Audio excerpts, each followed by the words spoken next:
All right. So we have some questions about my experience in the temple. Yes. Do you have any precise questions you would like to address? Some more precise. I was originally thinking about doing this, and I was wondering because I had if in your everyday life you have a bit of pain here, a bit of pain there, and I Okay. wasn't sure if I could just go all in and have say I'm going to do this 1 year, and the because of the risk of injury. Yes. Yes. I, I, Absolutely. I would like Absolutely. to. Sure. So based on what I have seen, you're qualified. You can go physically. You can do it. You're fit. You're strong. Your tendons and ligaments are good. Even if I went there, I haven't trained anything for a year and a half. I went there 37 years old, overweight, and for me it was a way to start afresh. And it was not a good idea because I did get a lot of injuries. I went to two different temples. The first temple had about 145 foreign disciples, and we had one shifu taking care of 45 students. Imagine everything we do here at Kumu Retreat Center, and imagine of us who have 5, 7, or 10, and there is 45. There is no way you can get the same level of instruction, and there is no introduction. Meaning, on day one, you start training with people that have been training for 20 years. And automatically, the fact of there is lack of supervision, automatically the chances of injuries are higher. A lot of people come and train here at Kumu Retreat Center before going out in China to get a pre-taste of it. By the third week, there is always something that hurts, always. And you learn to work around it. You work to involve other parts of your body.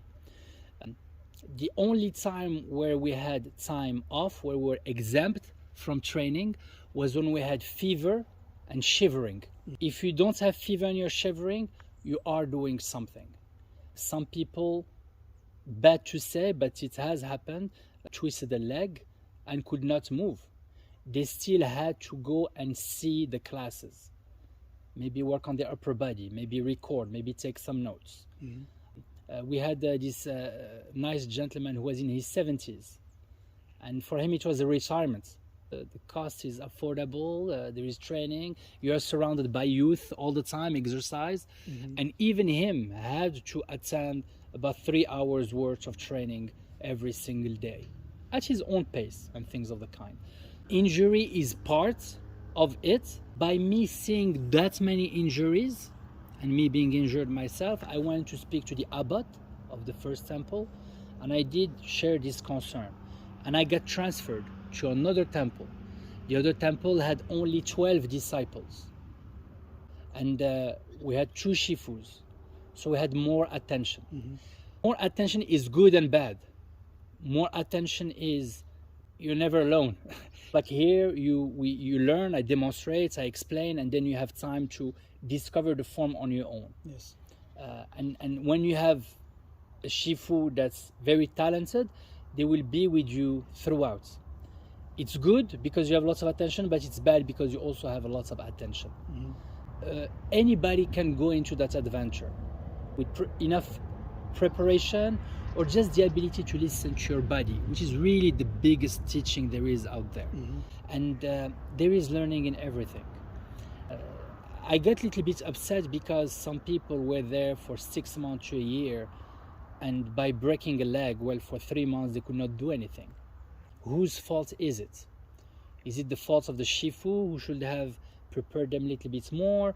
Is it the fault of the person because they have not listened to what the shifu said? Because there is a reason why not everybody is moving at the same speed. Maybe you don't know. Some people are very strong in their body, but their mind is weak. Some people are very strong with their mind and body, but their spirit is weak. And that shifu, the person that's your company, is supposed to see and know where's your area of weakness. And that's why in all the Kung Fu movies, or even in the Hindu tradition or the Sufi tradition, this compliance. You go and you listen because you don't know what you don't know and you want to learn. Do you see what I mean? Yeah. And all the people that really got injured, with all respect, they were people that were not listening. They were not resting on the weekend. When the shifu told them, please drink water, they were not drinking water. They wanted to do their own thing. It's like you go to a university to learn, and the teacher gives you homework, and you study your own way. You see what I mean? So if you are able to listen to your body, and I can tell you, you can go there, you wouldn't worry. Now I have to put some words for Kum Retreat Center. Is we give a level of orientation that I have not seen anywhere. Maybe it's my background by living in America or by living by my Sufi master, but the elements of care is extremely important, especially for these first weeks, 2, 3, 4 weeks. That's where most injuries happen.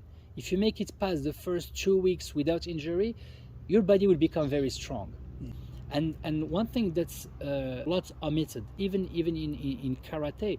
In karate, if you go to Japan, they do a lot of tendon and ligament conditioning. But when I went to karate classes in America, it's all about the form, how high you can hit, or how the physical performance. But lots of work is tendon and ligament. Tendon and ligament is all those little twists of the hands, of the elbows, really stretching them to the max and then putting weights on them. And the first 2 to 3 weeks is just tendon and ligaments preparation. When people come here, sometimes we receive marathon runners, triathlon, MMA fighters are preparing for cage fights, and when we put them to the test of tendon and ligament training, they really find that there is something that they can do better.